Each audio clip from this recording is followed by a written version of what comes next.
another level. You have officer training, but then you have special forces. Now you've went through basic, you've went through AIT or whatever, but now you've got an opportunity to be special forces.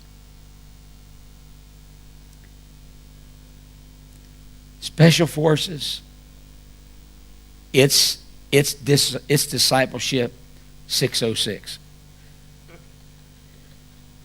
I mean, basic is 101, AIT is 202. Officer training, that may be 303 or 404, but I'm going to tell you, special training, special forces, Navy SEALs, Green Berets, airborne, those guys, they train at a level that you can't even comprehend. They stretch them. You talk about, they stretch them to their limits. I felt like the Lord talked to me some time ago that that's what ministry is. That ministry and upper level leadership really is special forces. And that we're developing too many sissies in the ministry.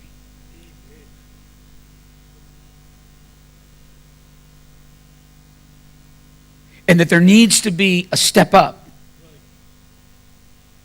Because when I look at the disciplines of the first century church, and especially, as I said yesterday, when you look at the altar calls Jesus gave those who were going to be apostles, those who were key leaders in his church, it was tough stuff. But now, you got to get this right. He never forced them. That's what you got to understand. When he looked at the rich young ruler and said, look, you got to sell everything and give it away. When he was unwilling to do that, Jesus didn't change the altar call. He didn't give him a second option. He allowed him to walk away. He didn't try to convince him not to. Special Forces, Navy SEALs, Green, when they commit to go through that training, first of all, most of them don't make it. And they are told right up front they can walk at any time. They are not forced to be there. Because you can't force that level of commitment. You didn't get what I just said. You can't force that level of commitment. Amen. The kind of commitment it's going to take to harvest this world cannot be forced. It's got to be a choice. But what they tell you is this. If you're going to go through it, there's no negotiables. You do it or you're out. It's even so stringent that if they get injured, they get hurt. If they can't continue, they're out. They don't make exceptions. I mean, it's tough, but it's not forced. They choose to be that. But when at the end of the day, when they walk out of there, those few that made it, they do stuff behind enemy lines that other people can't do. They risk their lives. They put their lives on the line. They do things that others are not capable of doing. I heard a story just recently, and I don't have the facts exactly. It was just a brief clip that I caught. And there was a particular, what happened, we have a young man, one of our AMTs that's in training in our church. That's Apostolic Ministry Team. We have, he just got back from Iraq. And he was in harm's way 24/7. He was in a very dangerous operation.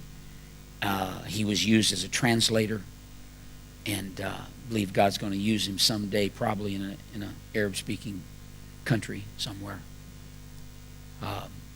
But he told me, he said they had this big operation that they were doing, and they're really worried about the plans that they were having to make. They were concerned that it was going to cost a lot of lives, but it was necessary to the operation. What most everybody else didn't know was that they had some special forces guys that was working behind the scenes. And they kept it because intelligence is very, very key to success, and you just don't tell everybody everything. And so even some upper level officers didn't know. And they're strategizing, they're trying to plan this big way to do it and try to save as many lives as they can. And while they're sitting around the table planning it out, 3 special forces guys went behind the scenes, took care of it. It was done. I'm telling you, I feel the Holy Ghost so strong talking to you about this. God's raising up some special forces in this hour right now. But it's a choice. His kingdom, he governs us through his love. He doesn't govern us by a rod and a rule. You know why I do? You know why I follow the rules? Because I love him. Because I remember where I was, and I know where he brought me from. I willingly sign up. I willingly enlist. I willingly submit myself to the disciplines. I don't struggle with some of these issues. Don't have to. Why? It matters nothing. It doesn't matter to anything. It's important to God, but in the big scheme of things, you understand what I'm saying? It's the word of the King. It's like I was talking about yesterday. It's like those 3 mighty men of valor that they didn't have to hear. David didn't command them to go behind enemy territory to get that water. All they needed to know was that's what he wanted. They willingly laid their life on the line. I'm going to elaborate on this because this is key in leadership. This is so incredibly important. So very few people understand this. We've had our whole concepts of leadership wrong. See, love doesn't remove disciplines. I want to say it again. It empowers them. It gives them their proper place. Love does offer a choice. If your authority, listen carefully, if your authority ever has to be administered through force in people's lives, it ceases to be authority. And now you're operating through a spirit of control.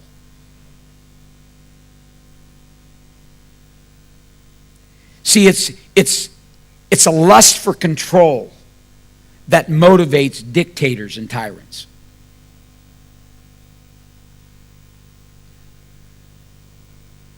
It's the same spirit that motivated Jezebel.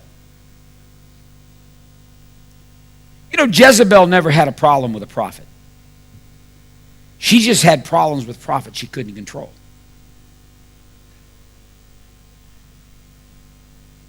And so she attempted to kill any prophet she couldn't control.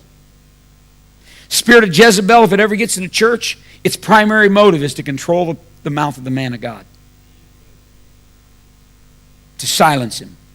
To shut him up. Have him walking on pins and needles, afraid to open his mouth because who's going to be offended or who's going to be, how's people going to say it? What are they going to do with this? And who are they going to talk to next? Boy, that's a whole nother subject. The leaven of Herod. Jesus warned us about the leaven of Herod. The leaven of Herod attempted to kill, very similar.